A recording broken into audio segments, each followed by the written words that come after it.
So I'll start by giving a short recap of the last class. So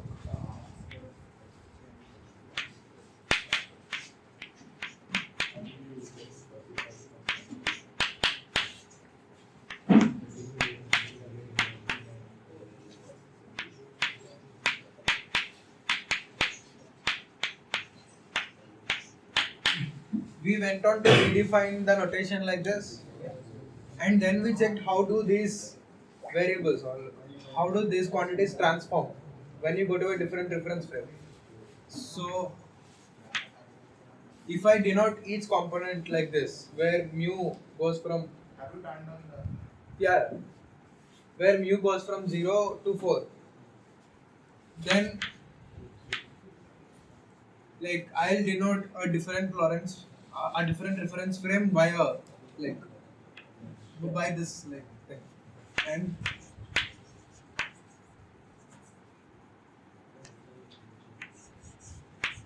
where since you have a repeated index, it will be summed. So this is technically same as writing the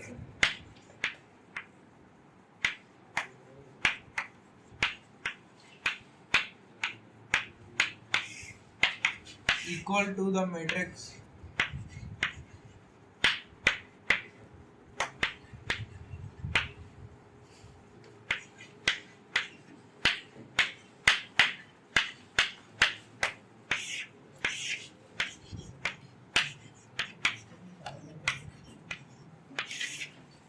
This is the same thing as writing this, where for each given component mu, let's say you want x2, you write this summation like this. You get it? These are the components of this matrix. X mu is that vector and x prime mu is this vector. Fine. Since we know how x and t transform, the next question we asked is how do the momentum transform? Transform. So we tried to derive how the velocities transform, and we got something like v prime equal to v minus c by 1 minus v by c square. Something similar. If you want, depending on in which direction your transformation is. So we redefine the velocity.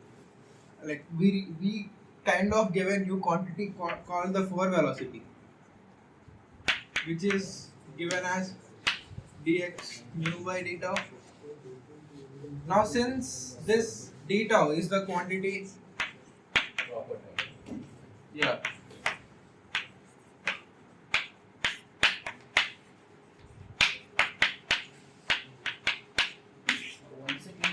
get a different matrix before?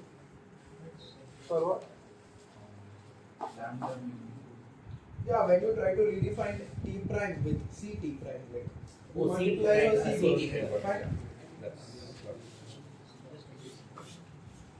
So since this thing does not change under any kind of Lorentz transformation, so this doesn't change under Lorentz transformation, but this thing changes exactly like this one. Right? All of you understand. So we can write it. Fine.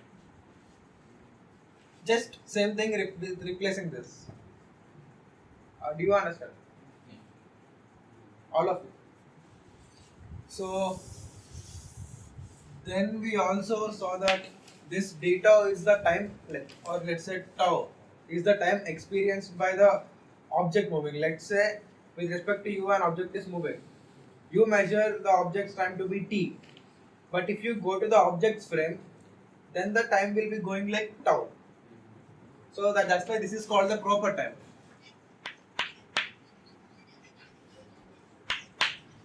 And this is called the proper velocity. Fine. But then the velocity previously we used to have only 3 components. This has 4 components. So what is this u0 component? So this will be dd by beta. Fine. So this thing is like, let's say, what exactly does your, in normal mechanics, the one you did in school, what exactly does ux say? How fast is something going in x direction? So this is something similar to that, like kind of similar. Then we went on to define something called the forward momentum, which is just defined like this. And if you try to write these in terms of your normal velocities, 3 velocity and gamma, like this 4 vector, then you can also write this momentum. Let's say the 0 component will just be gamma, and the space components will be where Vi is dxi by dt, the one you normally measure. Fine. Then we went on to define this as the quantity energy by C. And then the energy will be given by this. But if you are going to the particle's frame itself, then gamma is just 0. Sorry, 1. Because the part, like, this is just how, this just depends on the speed of the particle with respect to you. And if you are going into the particle's frame itself, it doesn't move with respect to you, so it is just 1. So that is how we said this is the mass energy of the particle. Then we also define what exactly is a vector. A vector is something which transforms like this, where the A alpha part comes because let's say you have this transformation. This transformation inherently assumes that the origins of both the coordinates, like both the frames, coincide at time t equal to 0. Right? If you keep t equal to 0 and let's say yz are already 0, it forces x to be 0. Right? If you don't consider that condition, a much more non-trivial thing will be this. They just identify some quantity alpha, like this, the intercept. So now we also, since we defined something called like a quantity like this, which was similar to the dot product, like dt square minus dx dy dz by c square. I mean, I'll try to.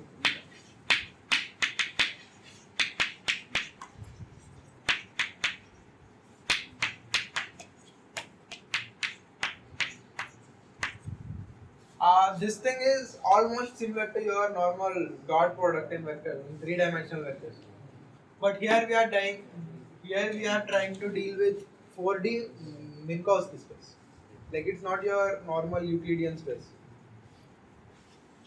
So then how will you define a dot product here? Like, a dot product is a scalar quantity, at least in your 3-dimensional geometry. Because, like, how do you define a scalar? If you try to do a coordinate like rotation, or the coordinate transforms under rotation but the scalar doesn't change. So this is the quantity which is similar to that in the context of that transformation. So how exactly do you define the dot product, so that the dot product of x mu will come out to be this? Like, let's say you have a vector, you write its norm or something like this, and this is a scalar quantity. How exactly do you define a dot product so that you will end up getting this? So we will define another quantity called x mu, which is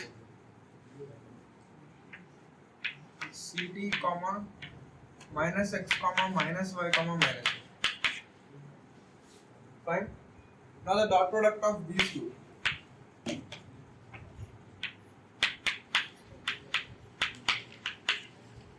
These two are not the same. but the dot product will give rise to this invariant quantity. Fine. So we call this the contravariant vector and this is the covariant vector. And you can always write some matrix to go from here to here. So that matrix is called the metric.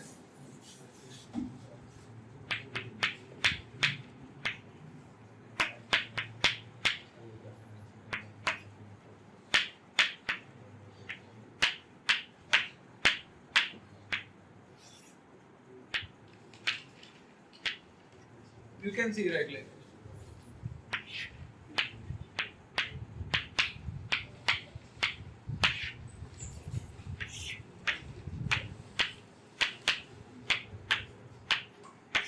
like the zero component doesn't change, but the rest of the component will just flip their side.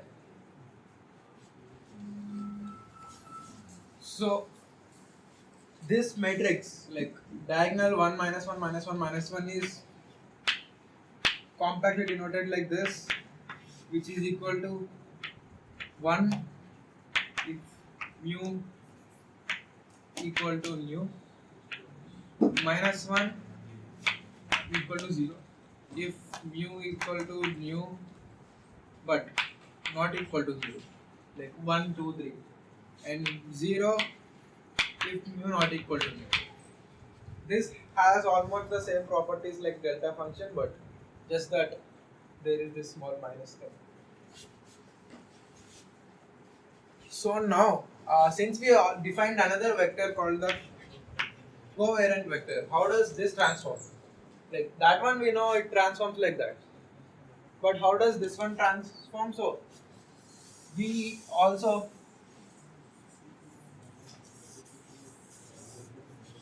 since we already have a relation between the contravariant and covariant vectors,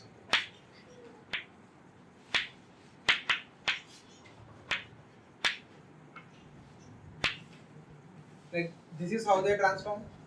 Fine, like it's just contravariant to covariant, not the Lorentz transform. So now, from like this is not the velocity vector. This is any vector. Should have written it any vector. Any vector, if you want to define it, it should be transforming like that. Like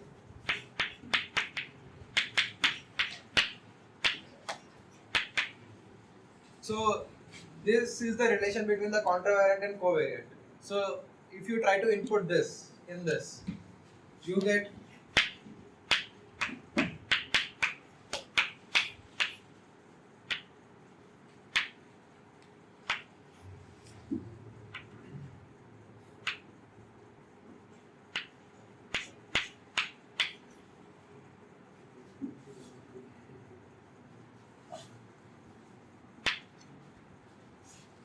something like this.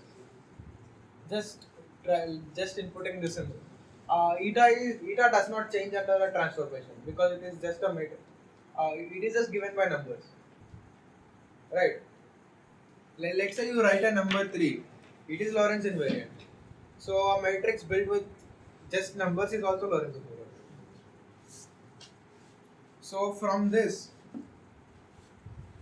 you will just take it that side and the indices will come down like how we saw last time, and you will know that the covariant vector transforms like this. Like you can even exclude this if you are unfamiliar.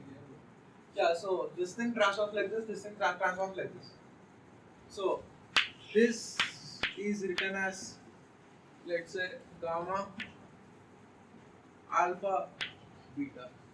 You can see the difference, right?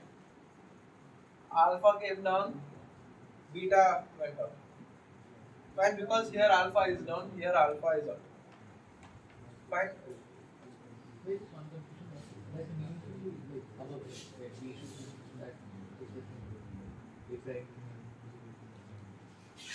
This one? No, the one above. This one? The one above. Equation above. Sorry, my bad. Thank you. So since we know this matrix is this, what is this matrix? you can just do a multiplication and find out. So, this thing is just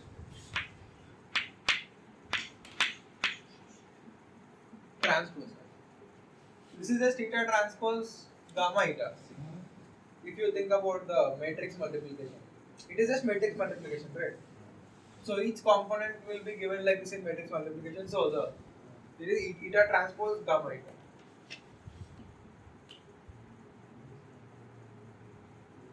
If you try to multiply them, you get this as Basically, when you are transposing a matrix, the upper indices become lower and lower indices become upper. yeah, you can see that. Yes. But shouldn't that be the inverse? Because yes, the lower index when both become lower, should that be the inverse? The transformation is orthogonal. But it's like in a general case, that's an inverse. What was your statement? When you transposing the vector, transposing the matrix, the upper indices become lower and the lower indices become higher. No. And suppose take any GV unit, Yeah, any metric, yeah. it's the inverse. So the lower indices are used to define for the inverse. yeah, exactly. So that's p times. Yeah, here it works. Yeah, here it's Here it inverse goes. is equals to transpose. Yeah. Here it's- So if you see this matrix,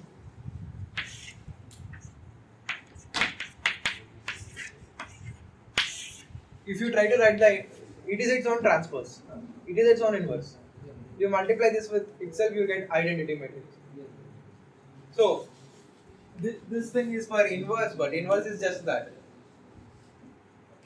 You understand? It is a weird kind of matrix. How did it come to that third equation from? This from this. Yeah, like use both upper equations to come on third equation. Yeah, so in this equation I input this thing. So a prime mu will be given by eta mu nu, a prime mu. Sorry, nu. And gamma will stay like that.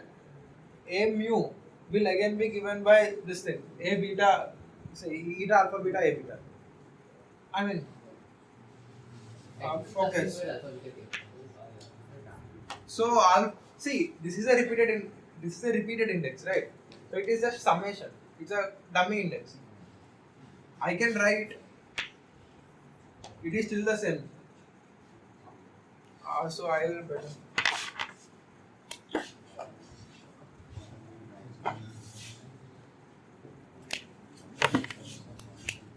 I write a mu equal to, let's say, a0, a1, a2, a3. Say b mu equal to b0, b1, b2, b3. Fine. Now if I try to write a mu, b mu, it is a summation in mu, a mu, b mu. Right. So it is just a0, b0 plus a1, b1 plus a2, b2 plus a3, b3. So this is like a dummy index kind of thing.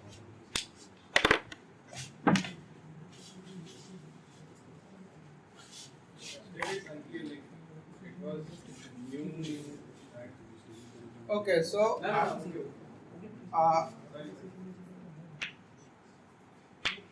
if you keep alpha here, it will be eta alpha something something. That something is written as beta because we already used mu. I used it here, so I didn't use it there. That's it. Fine.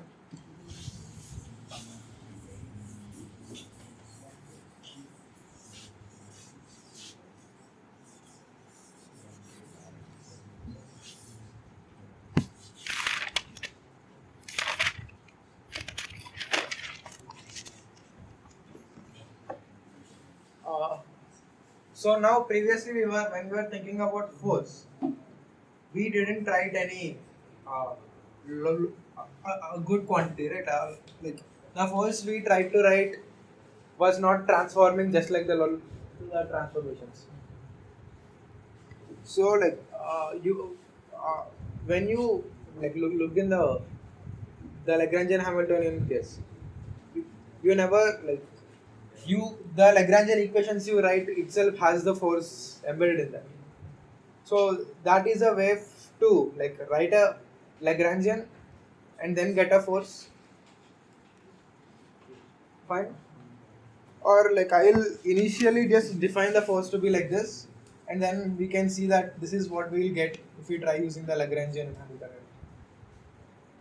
So imagine, a good intuition is, let's say nothing is moving with respect to you. Let's say I keep this here.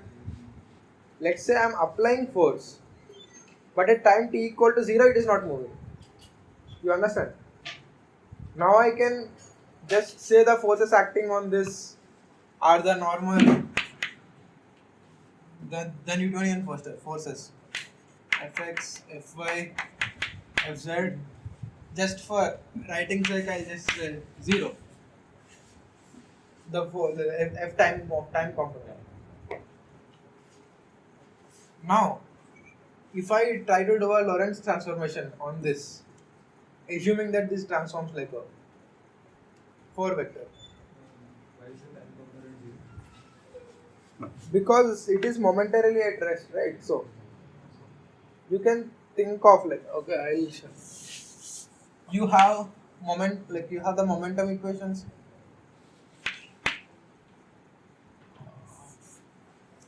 So I need to start from Lagrangian thing to properly get it. But let's say what exactly does P0 tell you, the energy thing? We defined it as the dou t by d tau. I mean dt by d tau, right? Time by proper time. So how is your time moving? How is the time I'm measuring moving with respect to the proper time, your own time? Something like that. But in this case, the velocity itself is 0. So the time and proper time are all same. So you are supposed to get something like that. You understand it intuitively, right? What does it represent? Time? Okay, so I can go on to define in any frame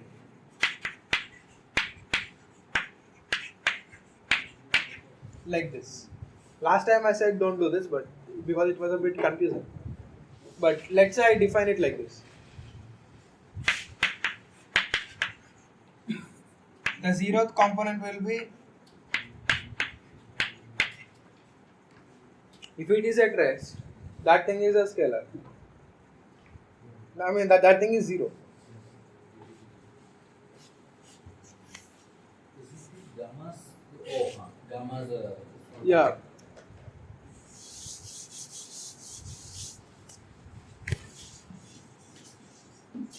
Now I define my 4 component of the force. When it is momentarily at rest as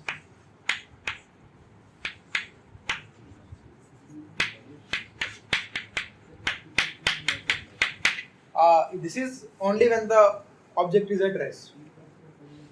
Now I can do some Lorentz transformation to know how will it look if it is moving. Let's say I define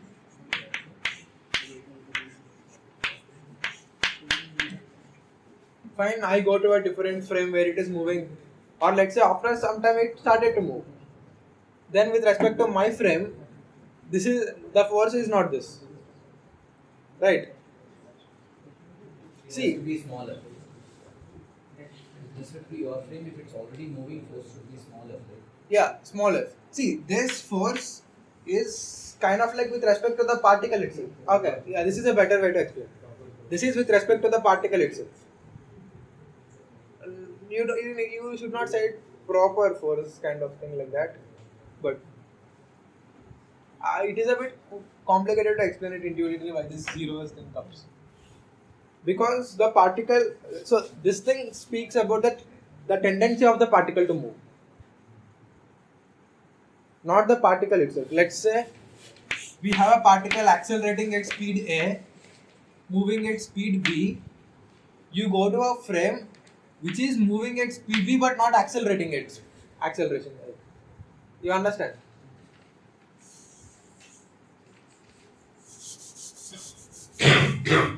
So just take it like a definition to work with, because mostly if you want to do, yeah, you can even come from the Lagrangian point of view.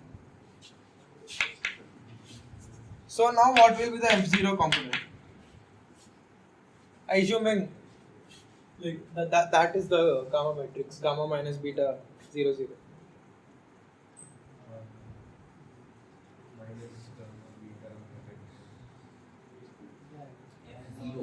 Zero.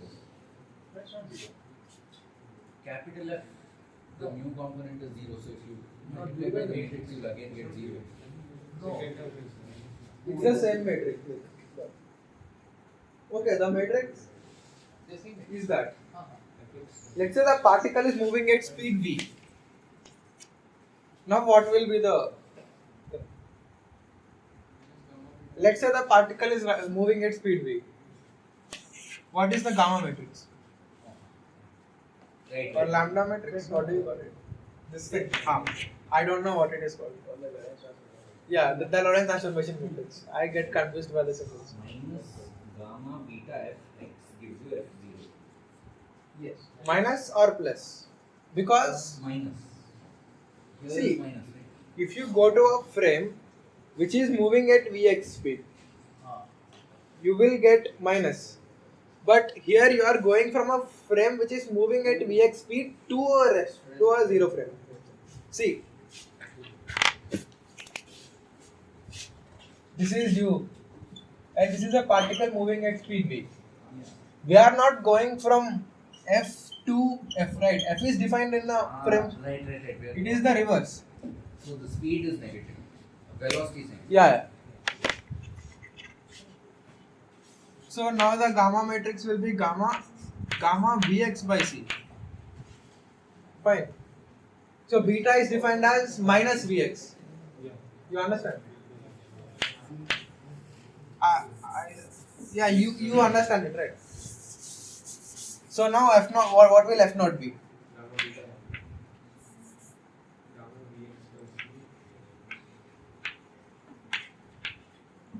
Into, imagine if it is in some other direction. Okay, so I never explained you a random Lorentz transformation, but you can see I can write it as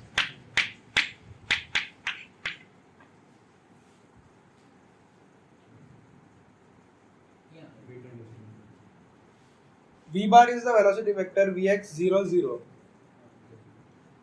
F bar is just Fx, Fy, Fz without the 0 component. It is the same thing. So this is for a general direction. If you want to work out the general Lorentz transformation, what will you do? Like you have this Lorentz transformation, but you want a Lorentz transformation in some random A bar direction.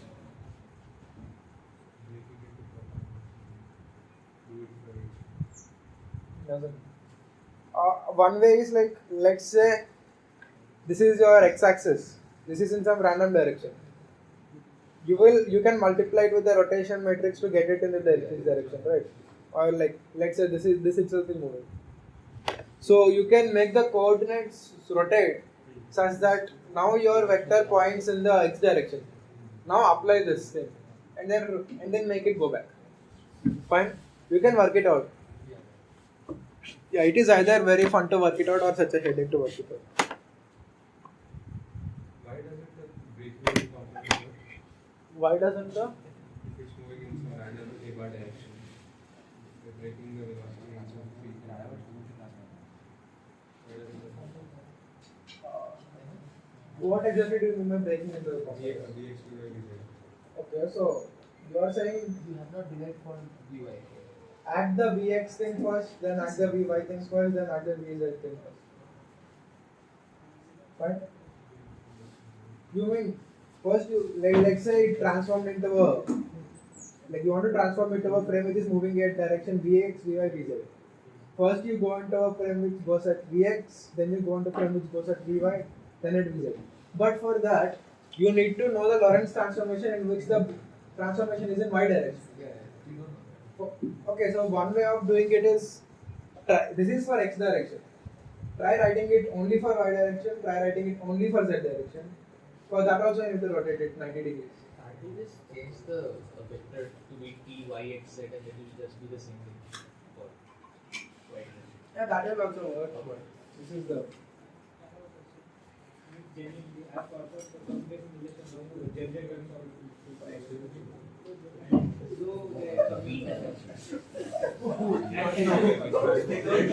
can always set up the so not now.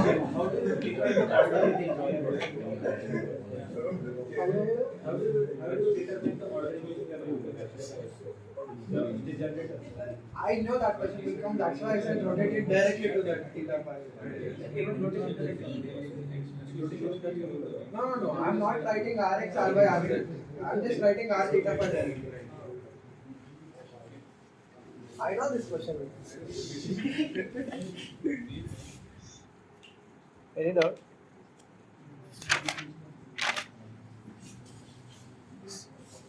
So how do you write Fi in that case? It is a bit tricky, like if you want to calculate, you can calculate. You will get it by gamma 1. Yeah. Because 0 component is 0 anyways. Right. If this is like, this is supposed to be fine. Gamma, like this thing I0, F0 is just 0 because F0 itself is 0.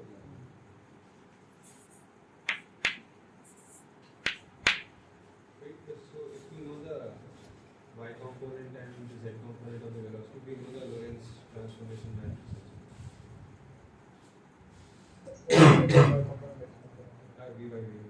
Wait, no, that matrix does have to change because only x is being modified now. Yes, So y it will go to the 2 position, right? Yeah. So accordingly that will change. You remember the derivation we did for the x direction, right? You can either do the such thing or just multiply by the rotation matrix R dagger x arch. That should also work. So this thing, so this is a 3 component one. I. You remember I denotes 1, 2, 3, you denotes 0, 1, 2, 3. So this is just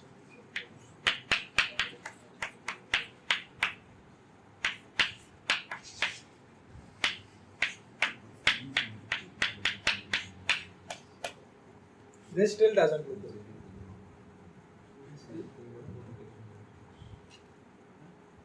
Like previously we defined the 4 velocity such that it looks like the it looks almost similar to x, right? Yeah, but still, like this is how the forces are defined.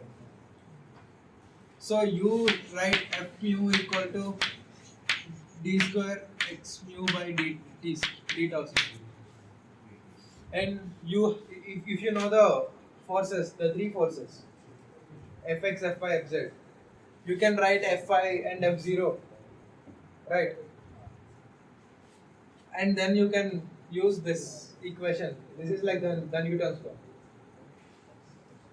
to know the dynamics of the particle or system. Where is the mass? Sorry. What is F0? Yeah. It is an analog to the like Fx, Fy, Fz in time diagram. Okay. Like what does energy tell you? Yeah, what does energy tell you? How fast your time, like the time I'm measuring is moving and with respect to the proper time.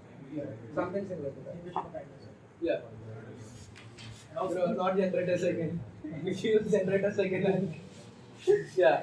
And also mass here would be the mass in the frame. So mass here will be m not lambda. Okay. Yes. So there is, like in the last class we also discussed, there are two ways you can define mass. You get E equal to gamma mc square, where this is the mass measured when the object is at rest with respect to you. You can just say this is the mass and the energy is gamma mc square, m naught c square. Or you can say E equal to mc square, just to look fancy like the Einstein's one, and say m equal to gamma m naught. Both are fine until you come to this point where you have an ambiguity. You understand? Like if you want to just work with the kinematics of the system, mass doesn't come unless you are writing this, and these equations you are like just redefining the mass, so it will just stay the same. But if you want to write the force, then there is an ambiguity. Right? I don't know if to write m naught or m. Like I am defining this to be this, but which mass will come? Gamma m naught or m naught? So in this convention, we just write this as m naught. M naught is the mass, E equal to gamma m naught c square. We don't talk about that thing called the relativistic mass. Fine. So basically, unless otherwise specified, mass is always assumed to be response. Yeah, when I say mass, it is response. Recently wrote about MU. Did you come up with it or did you previously? At this point, we came up. You just came up randomly. Yeah. Right. Same as the momentum there. Okay. So we have completely eradicated the Newton's definition that F is equal. And then Bro, that is just d by deta of proper time. It still holds. Assuming that m naught doesn't change. Like, you can always write this.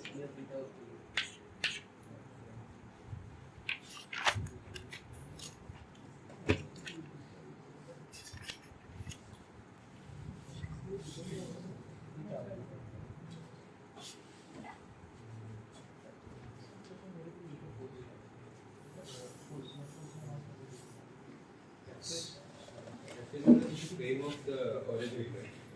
Yeah, the axis. So should it be dt square or is it beta square? No, that is a definition. Like, see, the four momentum we defined are also with respect to our frame, but we wrote dx by dt tau because we wanted to transfer like the transfer. So now, like I defined vectors as which transform like that, which like this, and I said like why did we write a form like this?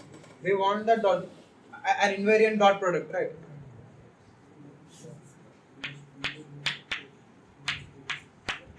Is this invariant under a transformation? Any random vector? Not Lorentz transform. A Lorentz transformation. mu lambda, mu or mu lambda? Mu. It is no, it's just Beta square. it is just deta. D tau square is for space-time coordinates. Yeah. I am saying any random vector, momentum vector, or I can define some other vector and say it transforms like this, so it is a vector. Won't it again just become scalar? What's the issue? How do you know it is a scalar? Dot product. So I just said it is scalar from the space-time coordinates. I wrote x mu as c square d tau square. This is a scalar, so I tried to write an mu like that. But does it guarantee that it doesn't? It is a scalar. You can always try to compute and check.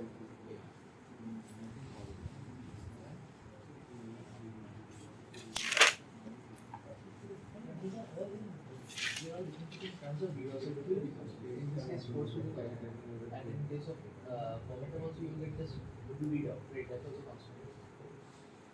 I mean, whatever you define the momentum or anything, those are the differentials with respect to tau, d tau. Proper time. Yeah. So, and what you are getting from this expression is a expression in terms of property. Yeah. So it should come Constant. It just comes as a0 square minus a1 square, a2 square, a3 square sum. So what's the issue? So let's say you define something like this. You are supposed to show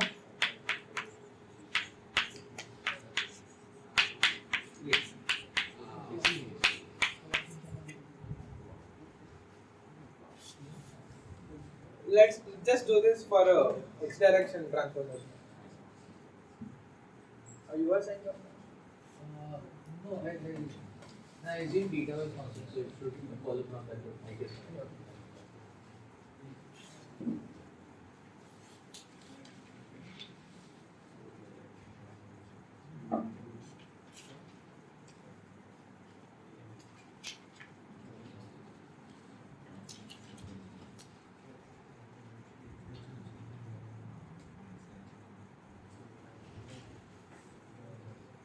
How do you come into the covariant and Lorentz transform? How do you? Explicit Lorentz transformation. I said A prime mu is the Lorentz transform, right? There is Lorentz transform. Explicitly x Yeah, I said just do it for the x direction.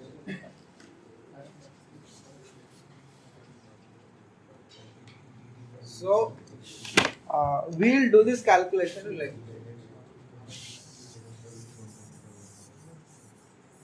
we will start from here because we need how the covariant vectors transform. I define this as this, right?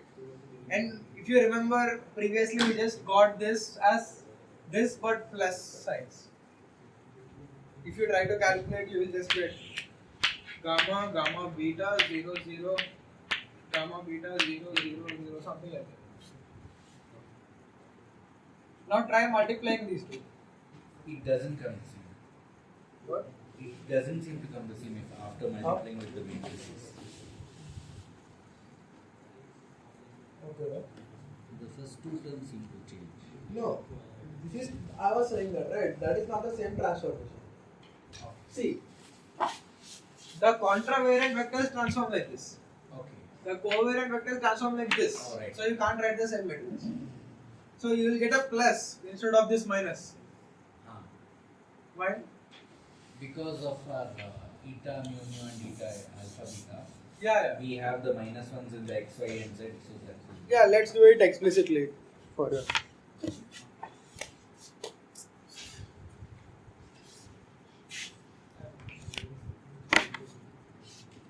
How can I erase this stuff?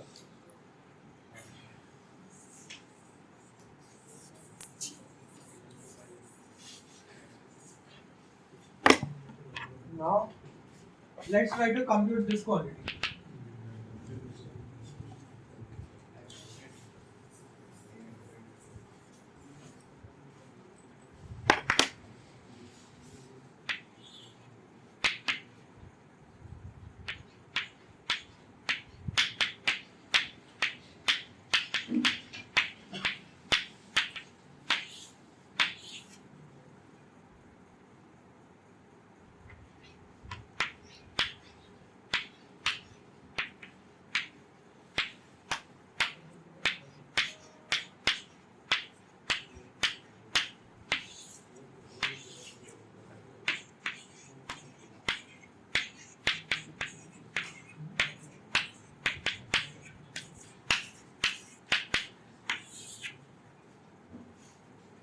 If you do this multiplication, this will just stay like this. This will catch up a minus sign multiplied with the other minus sign will give you plus.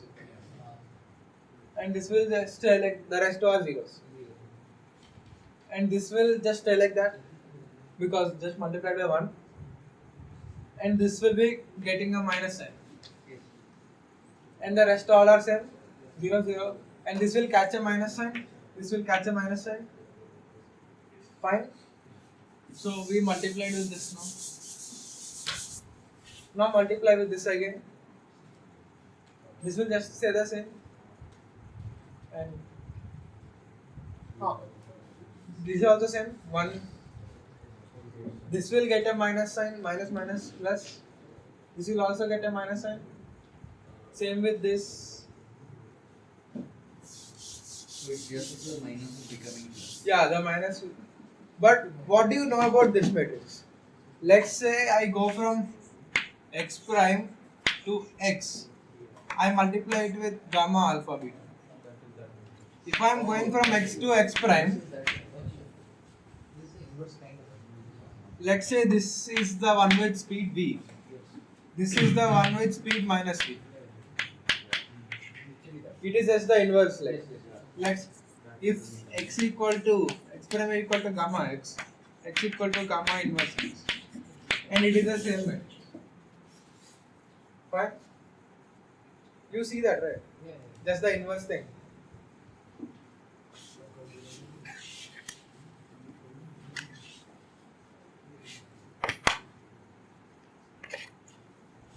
And one more thing, like there is one more relation I think I should derive.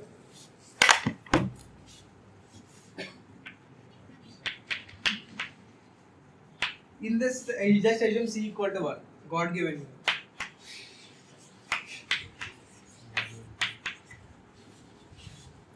Fine. Now, if this can also be written as some other frames quantities, dt prime square. So this can be written as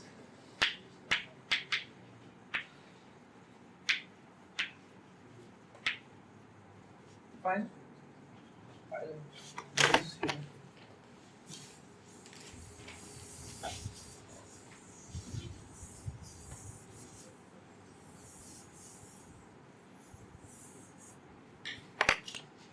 Can I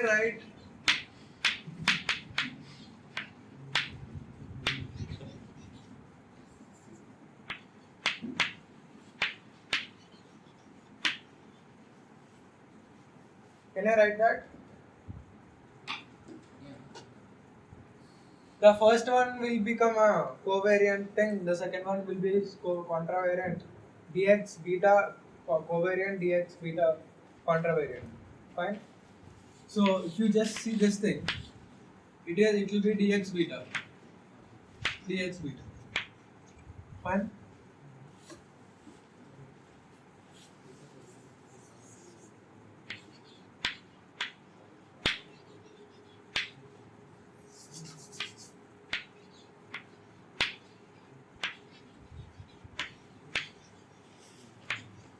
Now I can also write the same thing in a different frame. Fine.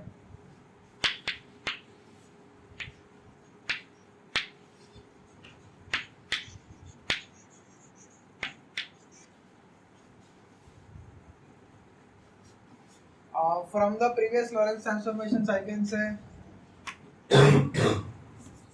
yeah. So we have x prime mu is equal to gamma mu nu x mu. From this,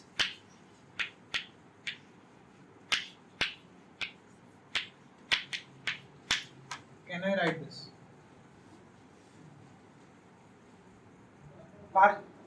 How many of you are familiar with partial derivatives? All of you. Just take the partial differential on both sides. Yeah. Whenever you write the formalism because Yeah. we treated dx as a contravariant. So I guess it shouldn't. Does it make any difference if we treat dx to be covariant? No. Actually, the way I wanted to teach, I should not define any covariant thing. Dx alpha is a vector.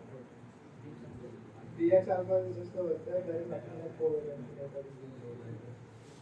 It is just a trick to multiply with eta alpha beta. So the question of the answer of the question was a mu in u. Yeah. Not in the. Yeah, is it Lorentz inverse? So I can define this like this, right? Fine? Not fine. Okay. So let's say you have a function f of x. You see x prime mu is a function of x mu.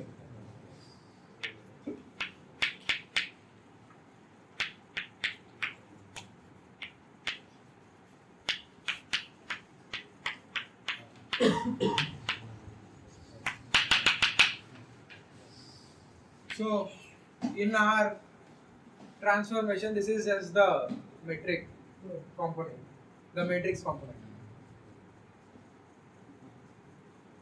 So you have like this, where x0, x1 are not explicitly dependent on each other. That gamma mu was the element of the matrix. Yeah. Yeah. What did you think? We thought it's the whole matrix.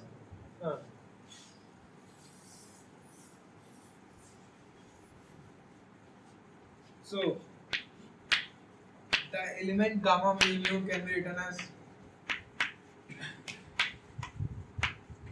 5. And yeah, can I write this as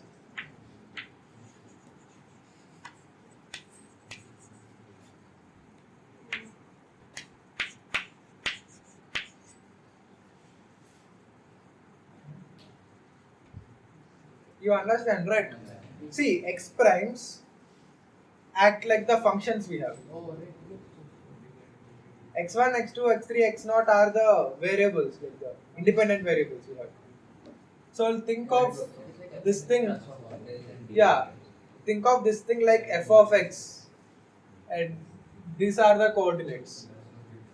I mean the x, y, z, any parameters. So now can I write this as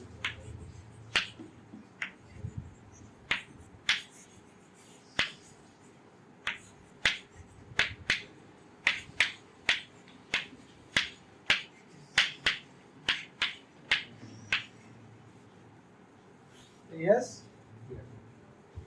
And can I write this as, I'll be writing it on the top.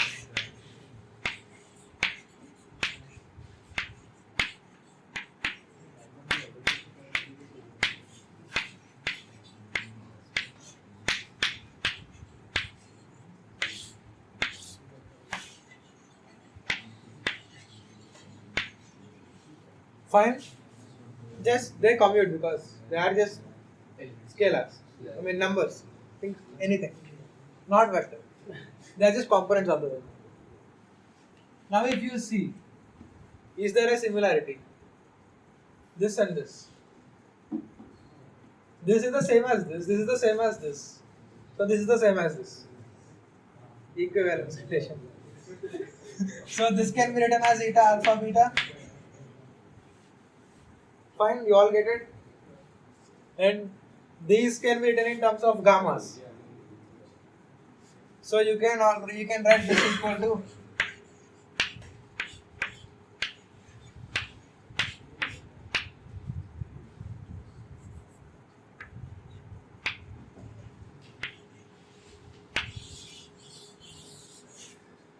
This whole product of three things is eta alpha beta, you're saying? yeah. Yeah, that makes sense. Okay.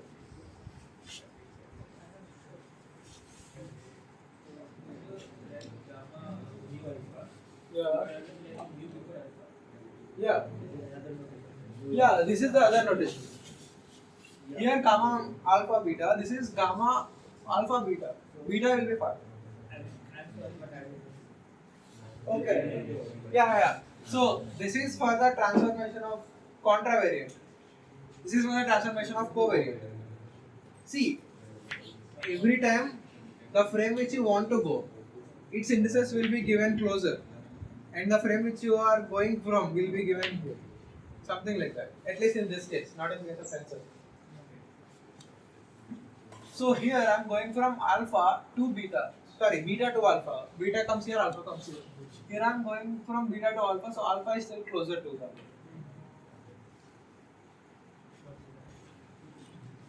Previously also we had a definition, right? Gamma alpha beta is written in terms of gamma. Something like this. Like we multiplied the three matrices to get this. And I claim this is just gamma inverse. Yeah. So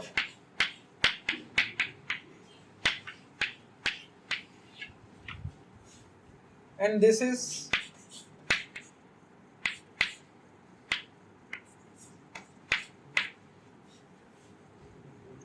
they are what is that? All these are matrices such that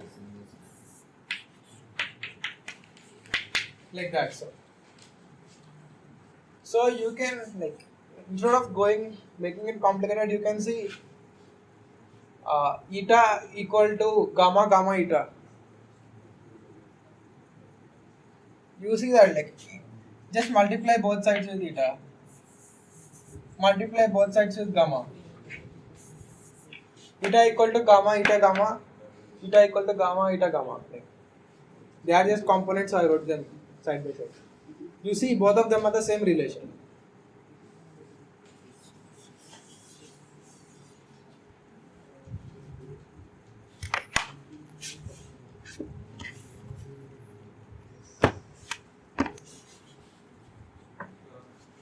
Is there any physical relevance to that equation or is it just mathematical?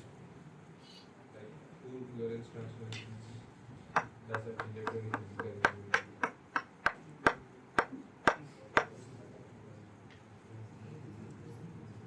At this point, I'm unsure, but yeah, there must be some physical relevance, but I'm unsure.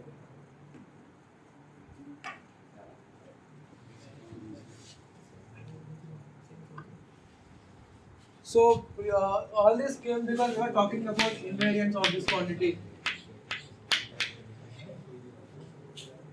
Fine. So this can be written as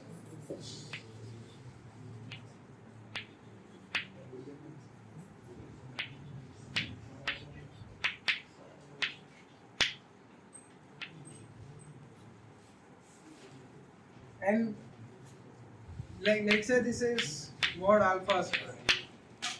I define it as the dot product, right? So just I'm just giving it a symbol kind of. Now I'll write mod a square, not alpha, mod a square.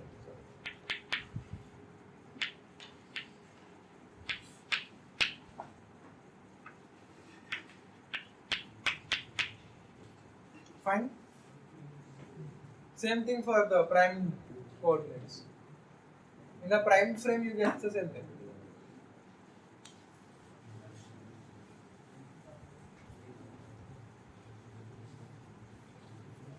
Now you can write this as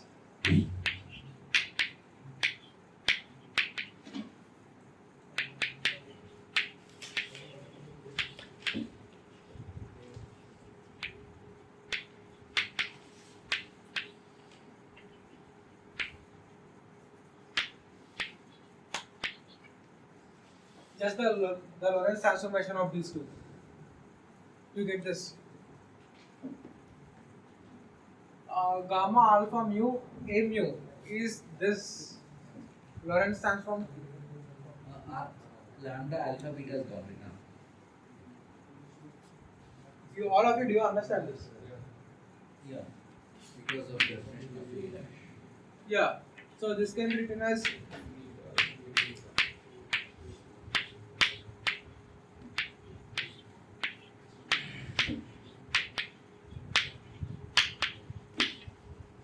right. They are just components. So from there I can write it as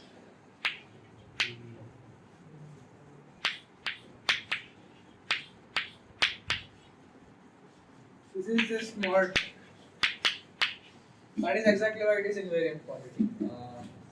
N mu nu into that is right. Fine. Now, what about this?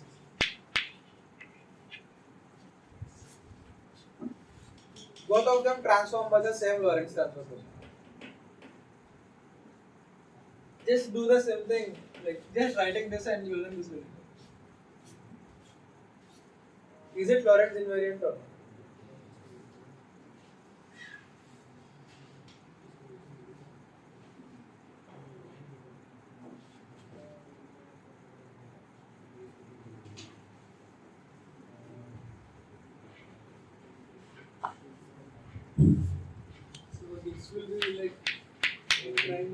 prime. This will be p mu. This will be p mu. They are transformed by the same Lorentz transformation, so it doesn't matter. So this will be b mu. So it's like mod A mod B. Yeah. So this Mod A will mod be B cos A. fine. So even this doesn't change. So what is the invariant quantity I get? This is the invariant quantity. What is that quantity? You can try calculate. What?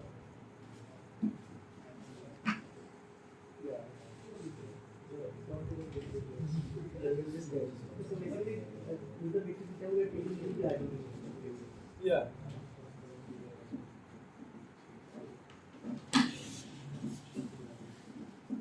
Remember that p mu is written as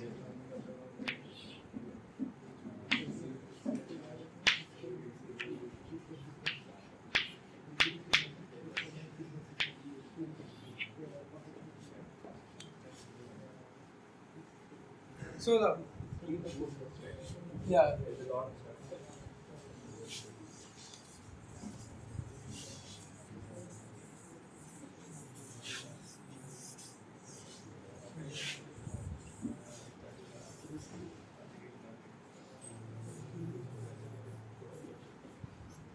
So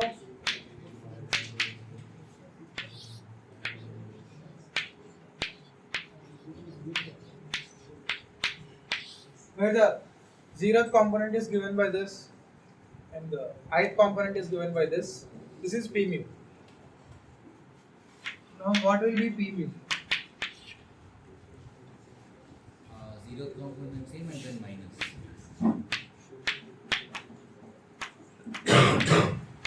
Fine. Now what will be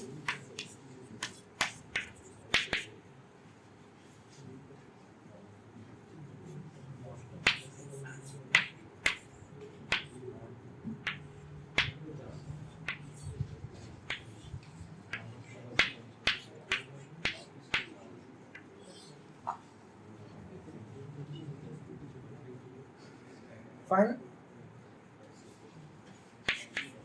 M is the rest mass.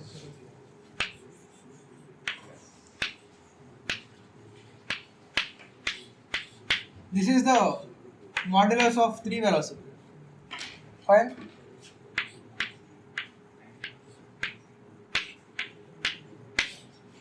What exactly is this gamma? Gamma is the transformation thing we get when we transform to the particles frame. So this is just 1 by root of 1 minus. Fine.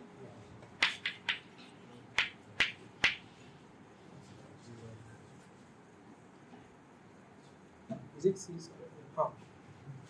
Because we defined it as E by C. Yeah. Fine. So this is just p0 square minus p1 square plus p2 square plus p3 square. Can I just say this is the modulus of p bar square? See, here it is not the dx by dt. Dx by d tau, what is space components? And p0 square is defined by energy by speed of light. So this will be e square by c square minus equal to m square c square. Fine. So e square equal to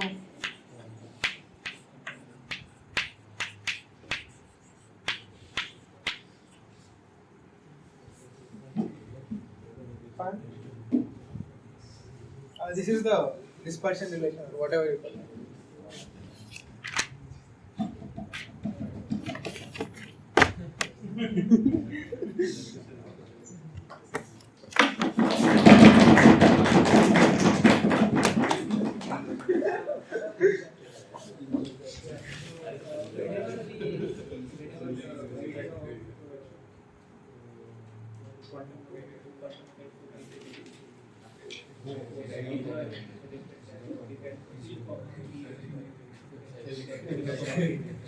Yeah.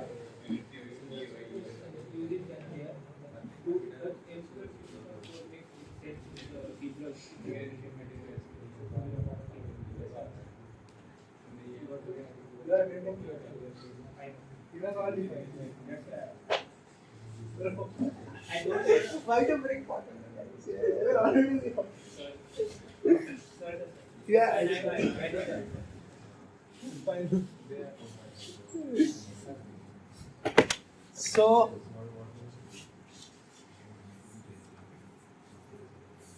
from this you can also get the equal to gamma MC square relation because mod P is M gamma C.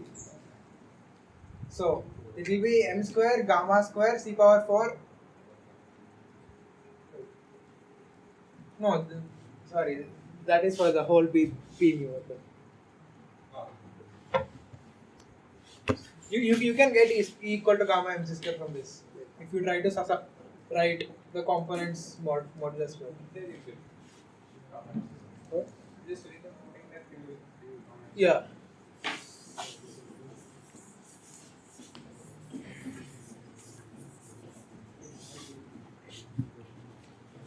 Now, like till now, we define vectors or objects is transformed like this.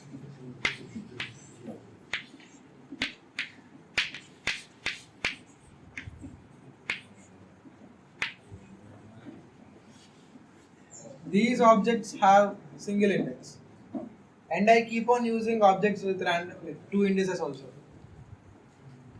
like this.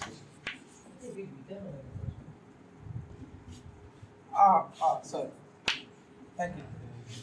I keep using this. Suddenly, this becomes somehow this, and suddenly I will write this. What are these objects? All are the same meaning. All are the. The same meaning. This is gamma law. This is the answer. So, super alpha beta and n sub beta sub alpha beta and then super alpha beta same thing. yeah. And same idea for lambda alpha beta this way. Yeah. So, now we define something called a tensor.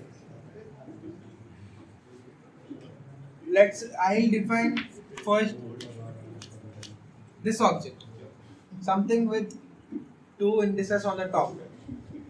It transforms like this.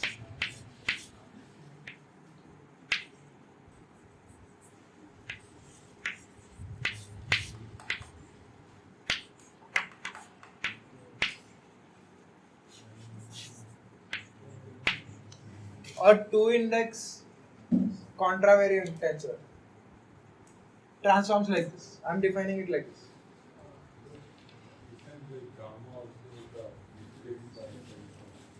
Gamma, I don't think you can call gamma a tensor because it doesn't translate. I'm defining tensors using this. This is not the math tensor, right? It is the math tensor definition. So you can have a a math tensor as in a specific type rather than any general math tensor. That way it's the exact math tensors you define in this space. yeah. So for every space you have a tensor definition. Like in general, given a space, you know how to define a tensor. Okay. For this space, this is how you define a tensor. Okay. Doesn't beta satisfy Does? Doesn't beta satisfy? But the numbers are on the other side. Yeah, that's true. Yeah. It's answer. It's a zero to Yeah. So we already wrote this relation, right?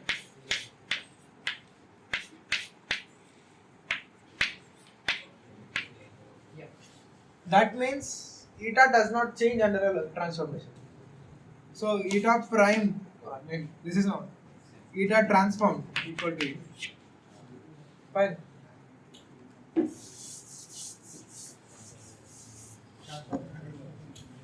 Or Lorentz transformation. Now I will also define something like this.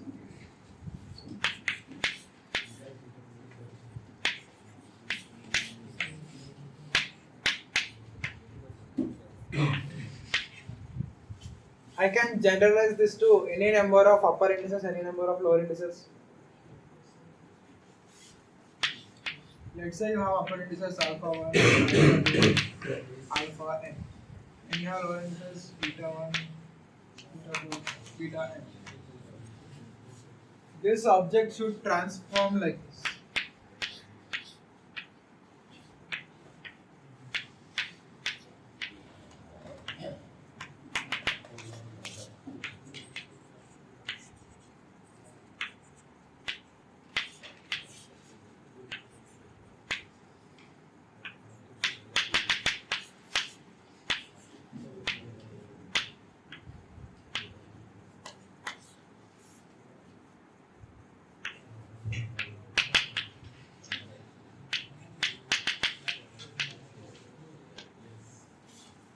Fine. You won't be working with any tensor with more than 2 indices, at least in special relativity. So, What do more than 2 indices represent? you can say like, okay, you will get your answer in 5 minutes. I will be teaching something more interesting. So, when you are you familiar with this vector? The different grade. Del vector. Now, So this is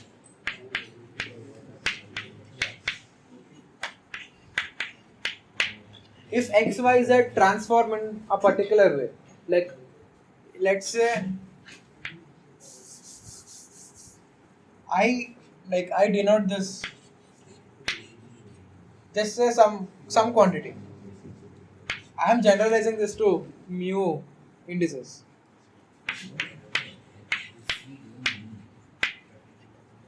Fine. Like each mu component is just the muth derivative. Like I mean the derivative of x power mu, x mu. Fine. Do you understand this?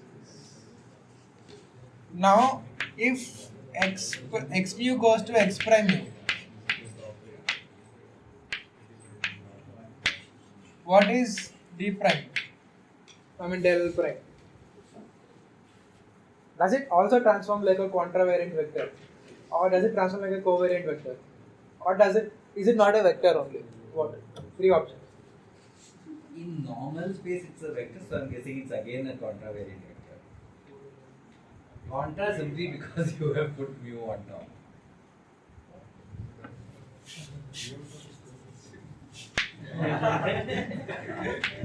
I can define it like this also. Now what will you say? See, you can always do the mathing.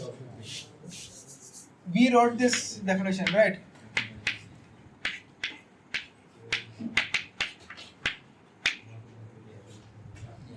I can also write. So, okay, so lambda mu nu by x dash we can take.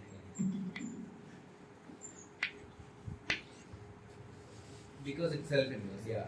Yeah, self-inverse. Do you understand?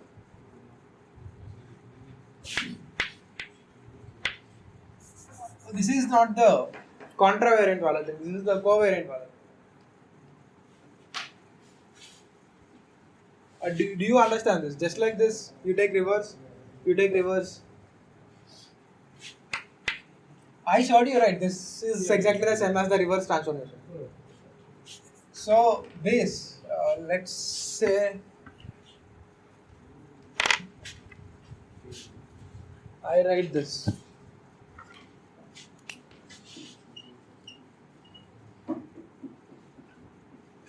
I can write it as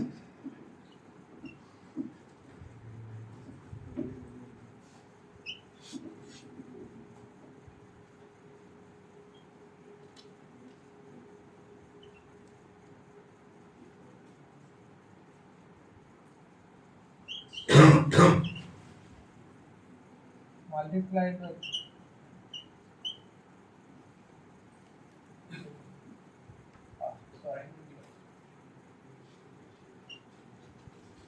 can I always write it like this, the chain rule?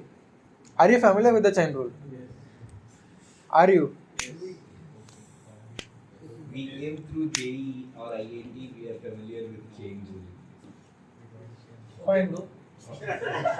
Okay, bro. So this thing will be this.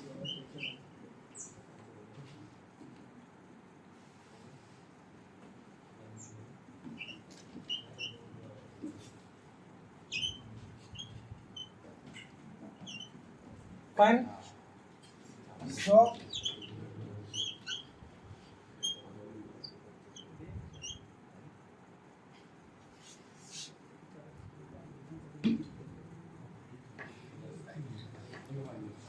I think it is the opposite.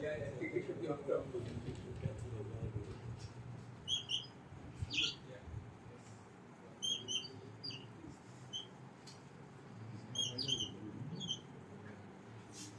This is the same transformation law we defined for the covariant vectors. Fine.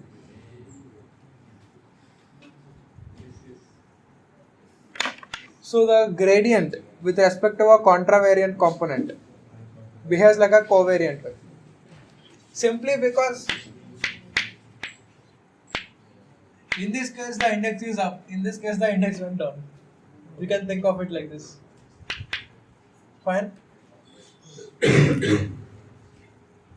So now coming to your question, like what does a 3 indices thing do?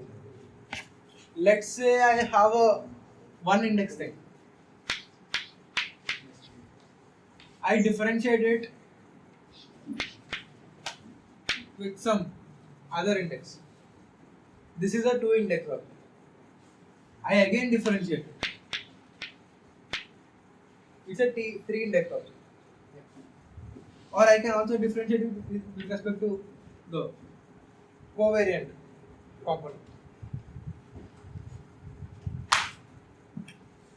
So naturally more than 2 indices, at least in this case, come from the derivatives.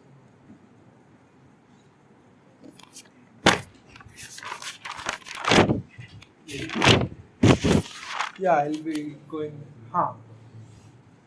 Yeah, you all of you know Levi-Civita thing like that. Okay. We might not know the name, that's the main thing. So can you explain it and then we'll tell you. Repeat what? Levi-Civita. Yeah. So you take a set of numbers like 1, 2, 3, 4, 5, and define it. Yeah. Define it. It's actually very interesting. oh, Define permutations and then define it. bro, it will be long. With scalar table, say BV. Yeah, that too. So you all remember? Okay, let's start from the cross product. Define permutation and define it. How? Just define permutation. It comes from the permutation. Sign of Generalization of permutation. Sign of Yeah. permutation. Yeah, but won't it be too dry? It will be a bit sudden jump, sir.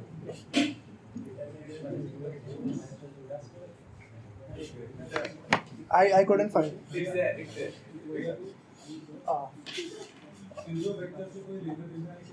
Pseudo vectors are?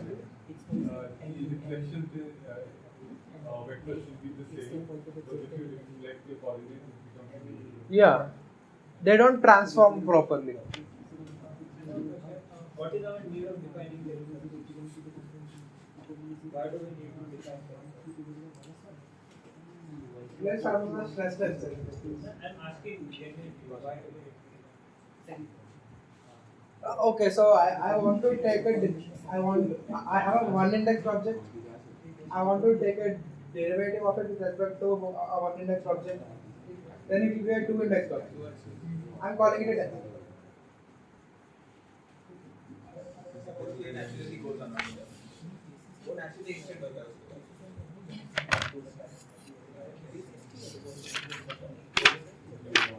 that. So I will be covering the Levi-Civita tensor. First, let's see like how exactly do these vectors work. So let's say you have two vectors. You write like v equal to, even this is a vector. Similarly, you can get okay. So what operations you can do between two tensors to get another tensor? So you have a tensor like this. You have a tensor like this. You can generate a new tensor by just scaling and multiplying.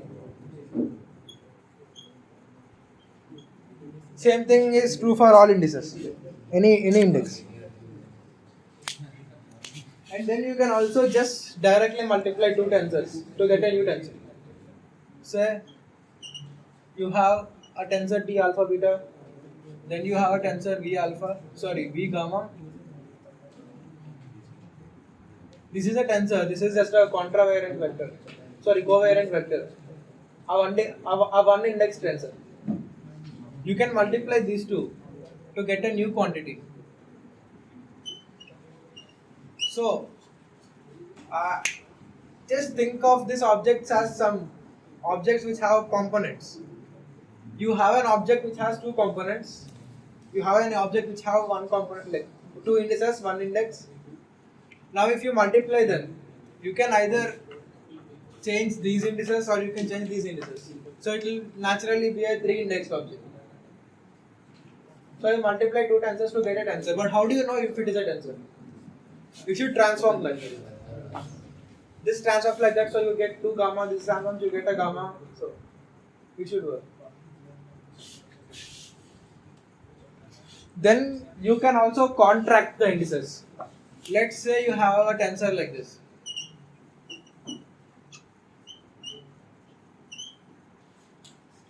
Four upper indices, one lower index, but this is a repeated index. So you write it as t alpha beta 0 mu 0 plus t alpha beta 1 mu 1 plus. So you just sum it.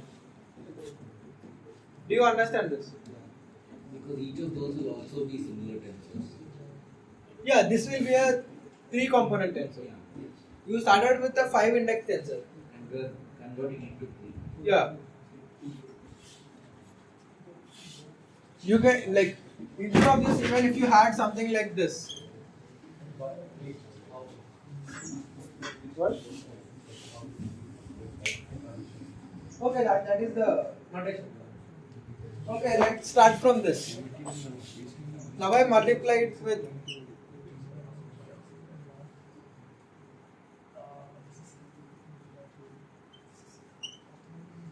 this thing.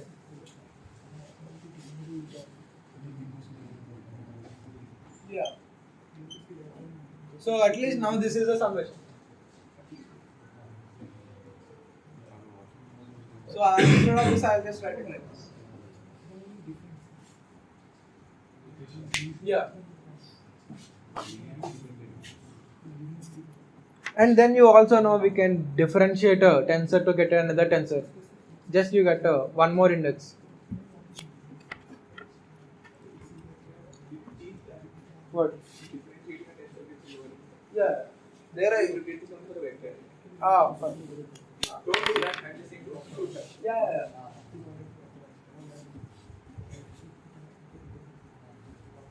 So you have a tensor like this, let's say, and you differentiate it with respect to.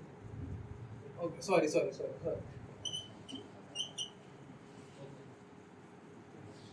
This you can define it as one more 3-component tensor because. Do you understand this? Like this can be for any of the 4 components. This can be any of the 4. This can be any of the 4. So it is 3 indices. Fine. You can actually show it transforms like at least in this way. So this thing transforms like a covector. This thing transforms like a two index tensor. So that as we already did it. Yeah. So you get this. You get gamma. The covector transformation gamma and the contravector transformation gamma. So that will be the same problem. Same transformation. Can you Whether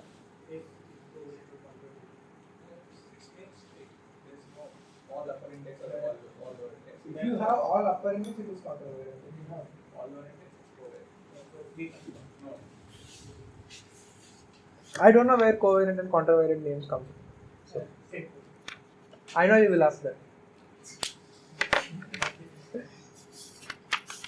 So now we already saw that this is a tensor. Find the Minkowski tensor. This is called the Minkowski tensor. Eta. Now I define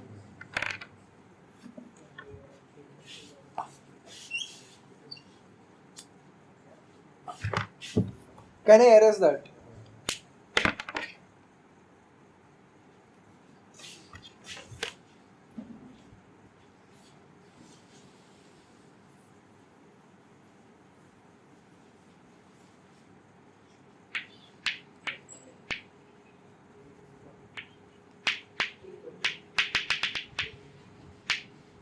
This is called the Levi-Civita tensor. So, how do you define it? Let's take this sequence of numbers.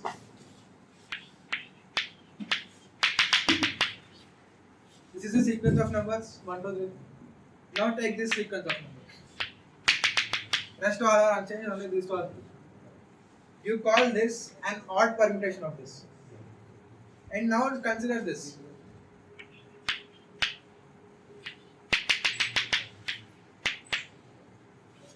One goes to last, 2 comes front, 3 comes front. It's an even permutation. So you need not a small swapping. You need to Everything is moved. yeah, everything will be moved. Like 2 comes to 1's place, 3 comes to 2's place, 4 comes to 3's place, like that. Is every circular permutation even?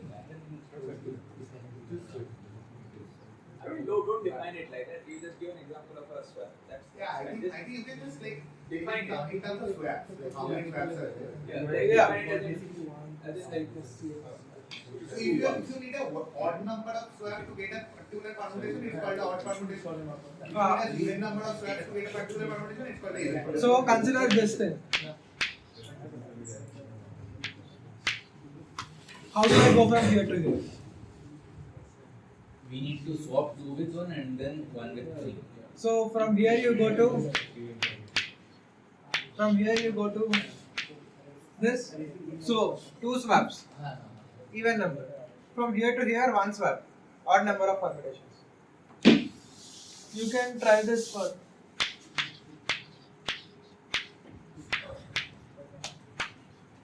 Is it odd permutation or even permutation? Oh wait, 2, 3, 1 there, that's even. What? Same as the previous. Yeah, same as previous. You only need 2 Yeah. So it's an even permutation. And also the permutation of 1, 2, 3 all the way up to n. Yeah, it depends. It depends on the Yeah, nature of it depends on the nature of it. Yeah. Let's say you have like 3, n is just 3. Then going from here to here will take odd number of permutations. But if n is 4, getting a similar one will need an extra thing, an extra swap. So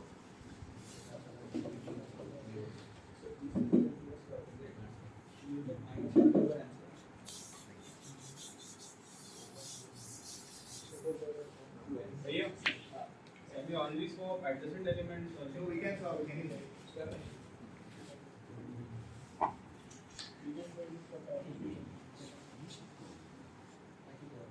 You can show that it does not matter.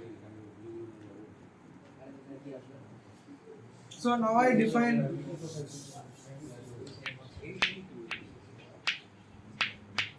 I just need a 4-componented Levi-Civita tensor, so I am defining it only for 4 components, 4 indices. This is 1 if ABCD is even permutation of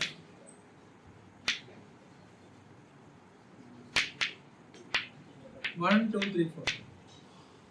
It is -1 if ABCD is odd permutation. it is 0, anything else, if it is anything else. Yeah. What is the other case other than being even and odd? It is the same. Let's say I have A, B, C, D. What if it is 1, 1, 2, 3? Then it is 0. Okay, Because okay, you can- indexing. You can, this is not an even one, this is not an odd one. So it is 0. This is the example of a tensor. This is the Levi-Civita tensor you were talking about. It's not a tensor. It's not. Yeah, you multiply with Root minus u. Here it is just the same. It doesn't matter. It's not tensor. I guess you have to make some indices lower and upper to get a tensor. No. Right. Here it's a tensor. Here it is right. In Because case of SR it is right. It's not in general a tensor. In general, it's not a tensor. No. You multiply it with root over minus delta. You take the run the tensor density of 8 minus 2, I guess. But at least for a general metric, it will not be. No, for a general metric. No. It's a tensor density. That's the term for it. So, pseudo tensor, then the transformation will be opposite. No, it's not. It's not. It's a tensor density. It's a tensor density. It's not. Yeah, now we will go on defining something called the energy momentum tensor. So, yeah, all of you are familiar with the notion of current and density, right? Current and density. Let's say you have n number of electrons. You define the density of charge and you define the current. Okay, charge density. Yeah, charge density.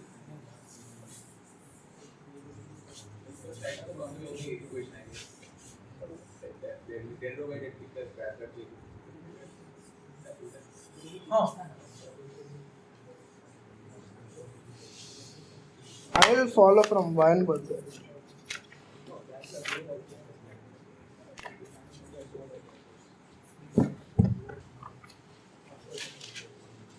So in your current color definition, you write it as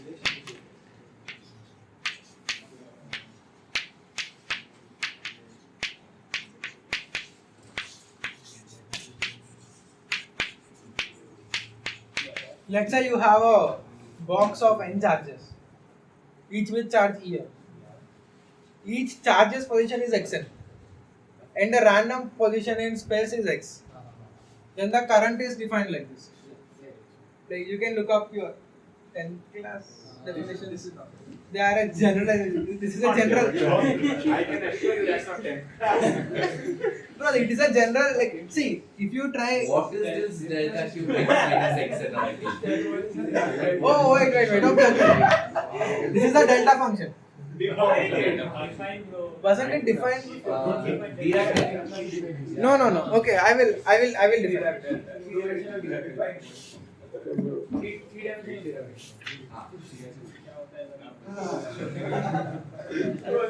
Class 10 stuff.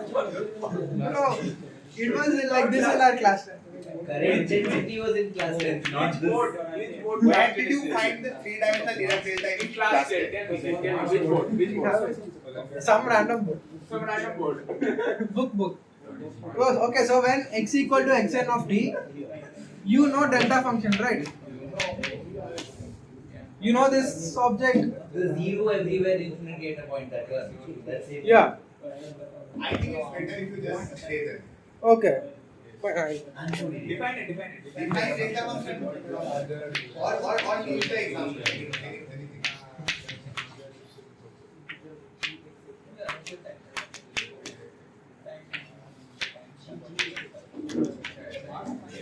It is something like this, but skinnier way. Fine. Oh, so you people are not familiar with the delta functions. They are not. They will learn it in next semester. I think you can just leave the example. No. From here, actually, we will go to the energy momentum Then you tensor. have to define the delta function. It's like one integral. I think They it will will learn it first thing in physics. Yeah. Oh, okay. So You also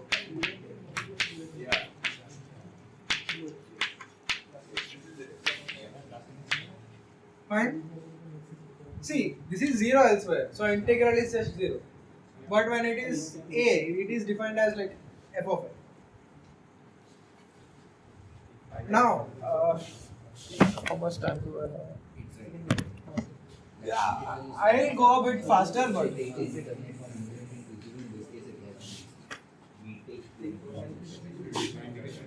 see, Raj, I need to define the differentiation of Dirac delta also. So, will it be complicated? Okay, yeah. I mean, if I already defined in terms of integral, you can do this. Yeah. Yeah, it is slightly complicated. So, we will go on to get this result.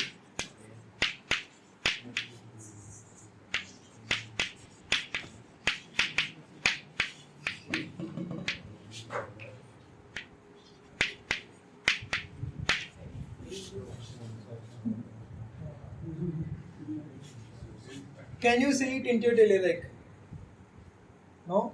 Fine. That is fine because it's just a change of variables and there's a minus sign. Yeah. Can you see this? Change of.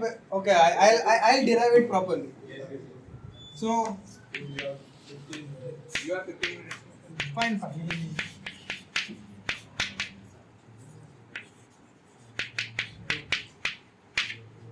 Now you differentiate this with respect to A.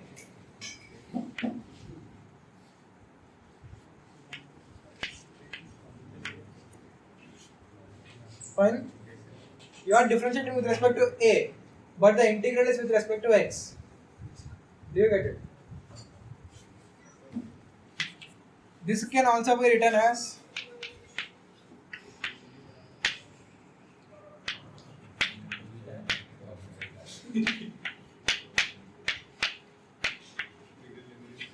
this can also be written like this.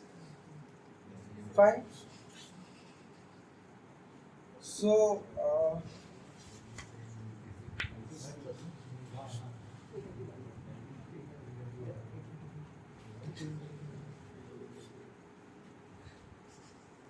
no, I don't think.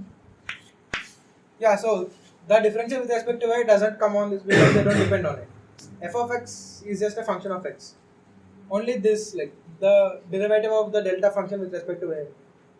Come. What is the derivative of delta function even mean? We are like this. We are going to get. So you can try to switch the integrals. So this can also be written as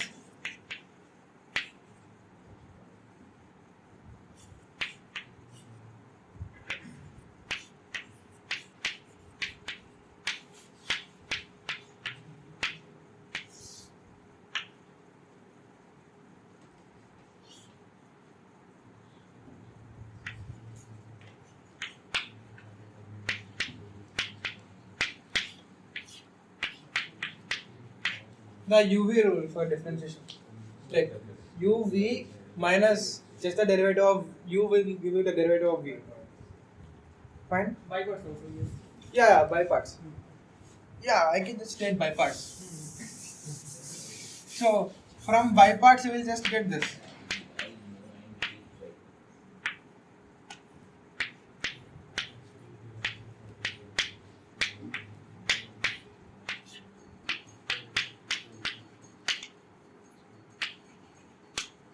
This comes from by parts. Like the boundary terms will go to 0.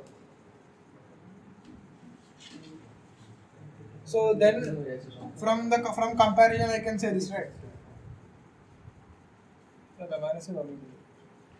From comparison I can say this.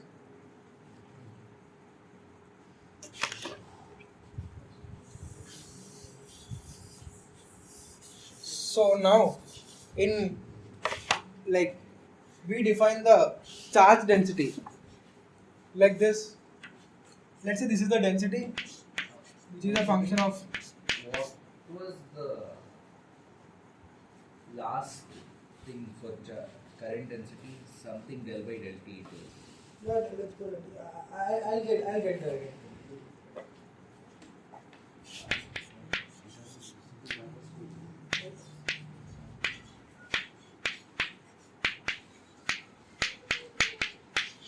the position of the n particles is this. So if you want the charge at a particular point, it is either extremely high because you are looking at the charge, or you are not looking at the charge.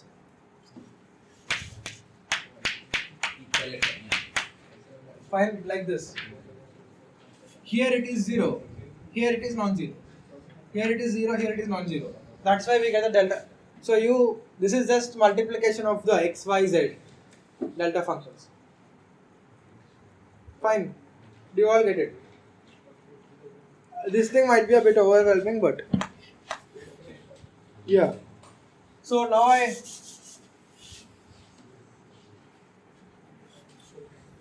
also define the current.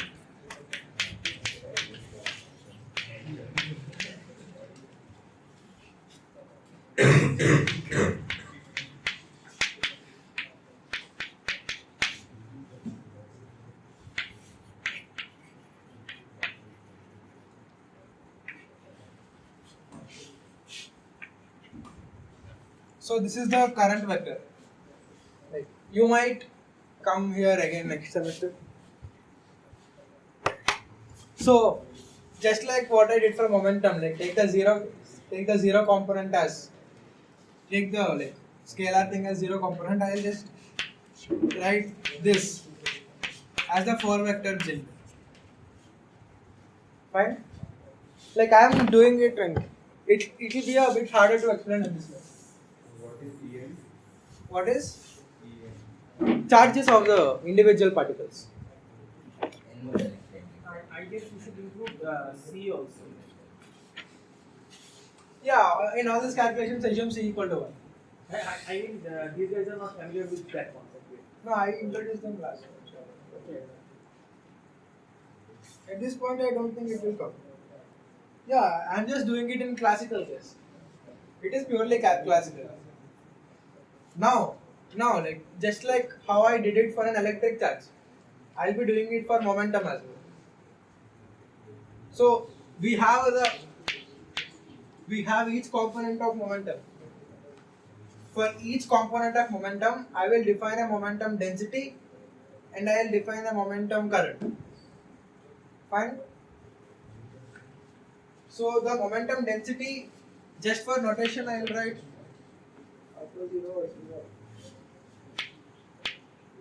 so it is the density because zero component of momentum of component alpha. This will be defined as, let's say you have n particles with momentum Pn alpha.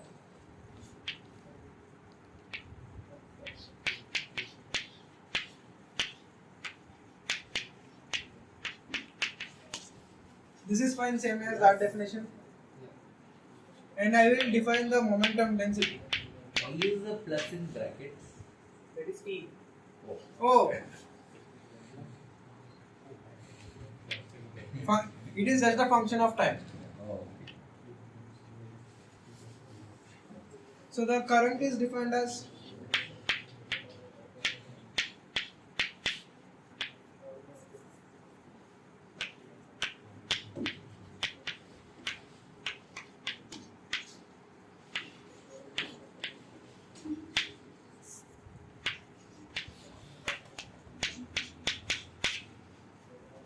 fine.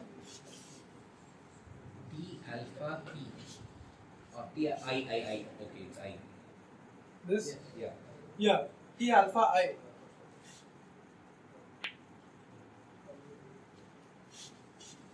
Now generalizing this, I can define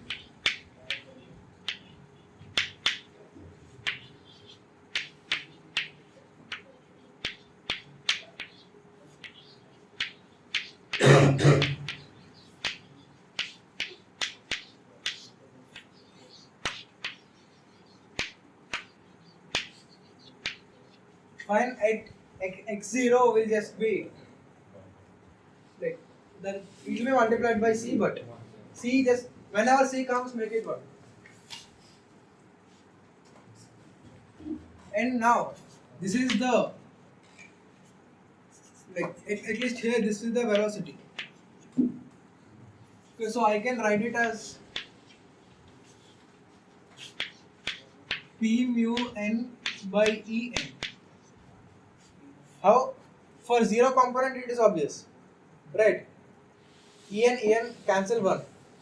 For ith component, Pin is m gamma Vi. En is m gamma. C square is what? 1. C square is 1. So I can write this as ENVI. Yeah, ENVI. So now you get it. So this can be written as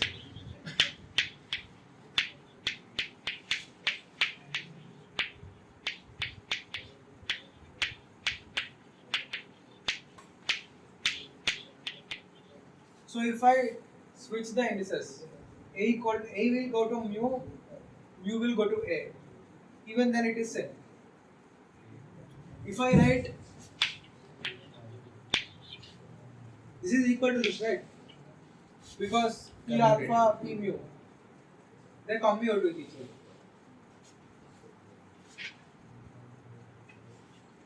We will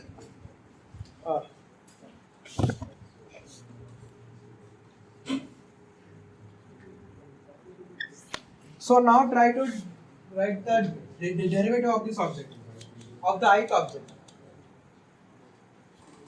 Let's say I will write let's say see, this is a repeated index. There will be summation.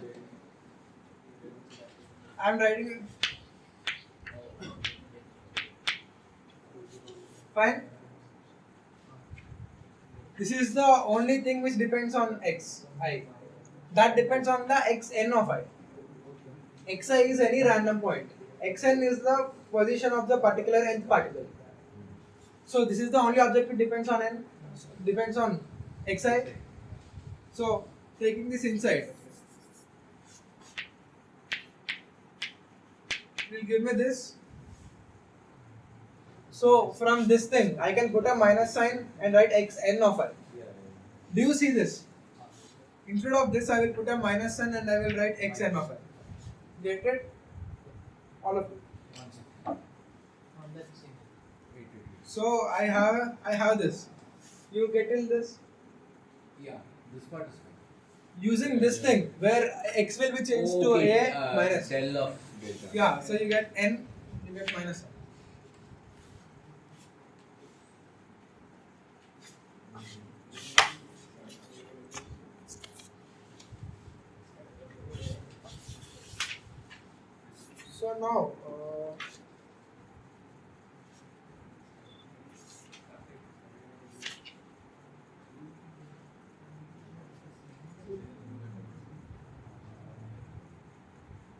So now, you again apply the UV rule where the derivative comes here and then you subtract it. Okay, so I will write it again. You all get this? I'll erase this.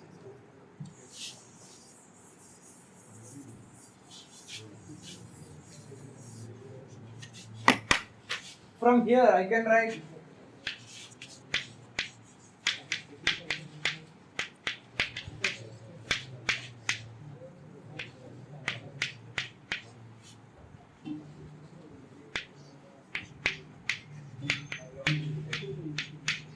five more minutes.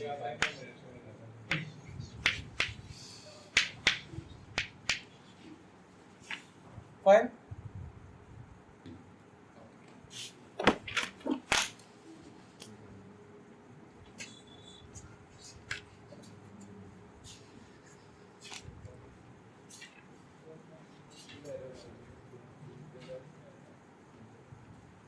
So, can I just write it as d by dt of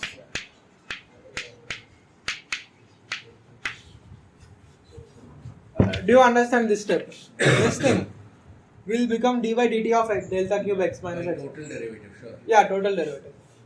So this will be fine. So I can write this as Just a minute, where did the minus? Oh, sorry. Yeah, there should be minus. There is minus.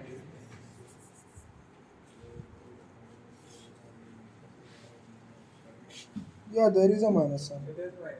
There should Yeah. be, yes. So can this be written as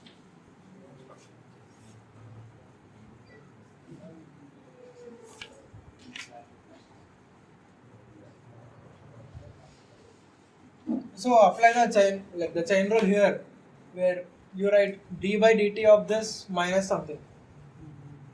So this can be written as minus sigma d by dt Pn alpha of t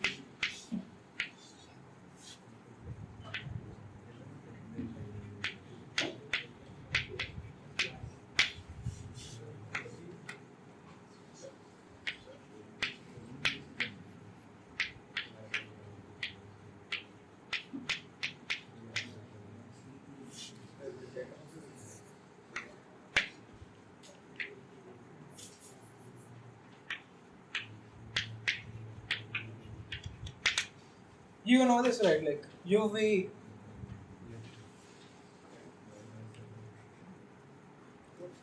So can I write this as time derivative of the alpha 0 component? Sorry, time Okay, got it. So this is just No, I got what he did to get.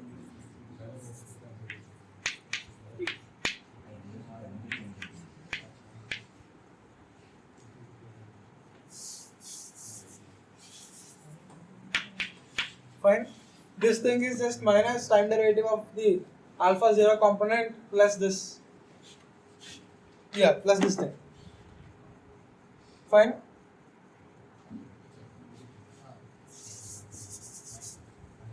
So I can take this side.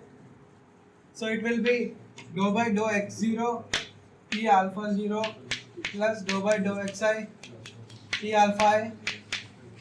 Fine. So I can just write it as dou by dou x mu t alpha mu. Fine. So it went into the summation definition. Do you all get it? What? Yeah. So I can say dou by dou x mu t alpha mu is this. This thing is your normal force. Fine. So I define this to be a tensor. Is it G?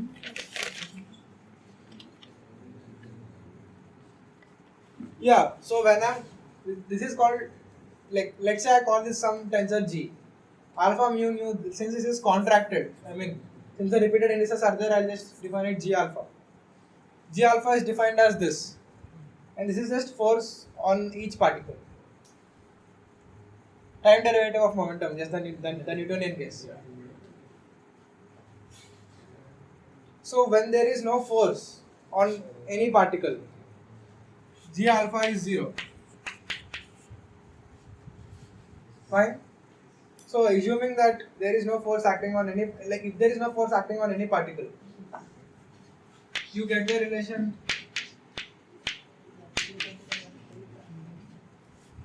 this is exactly the energy conservation in relativity. Yeah.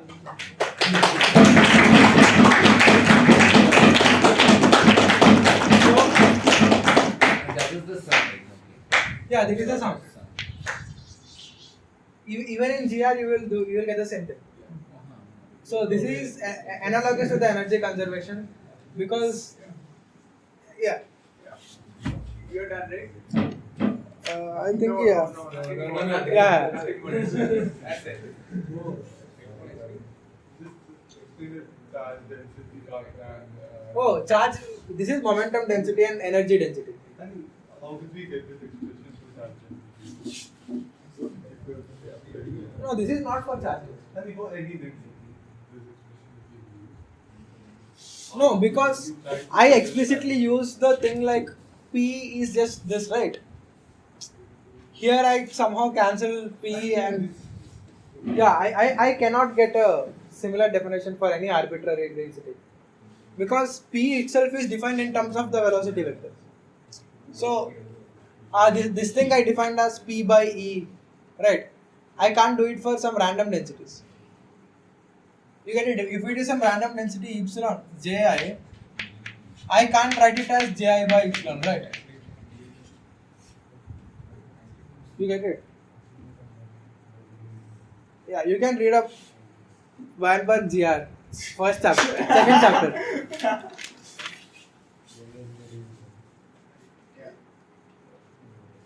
So, yeah, like if you try to go to like non-relativistic case, this will just give you the energy.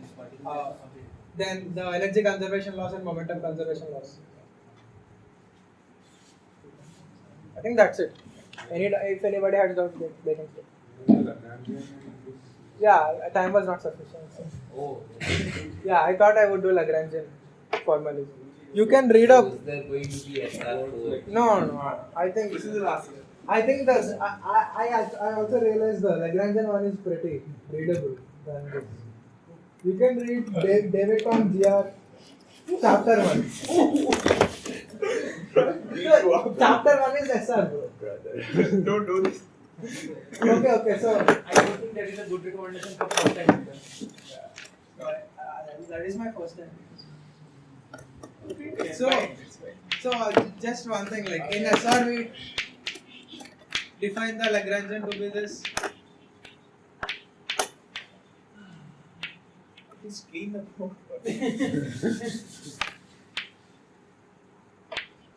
Just write the action. Bro, shut up.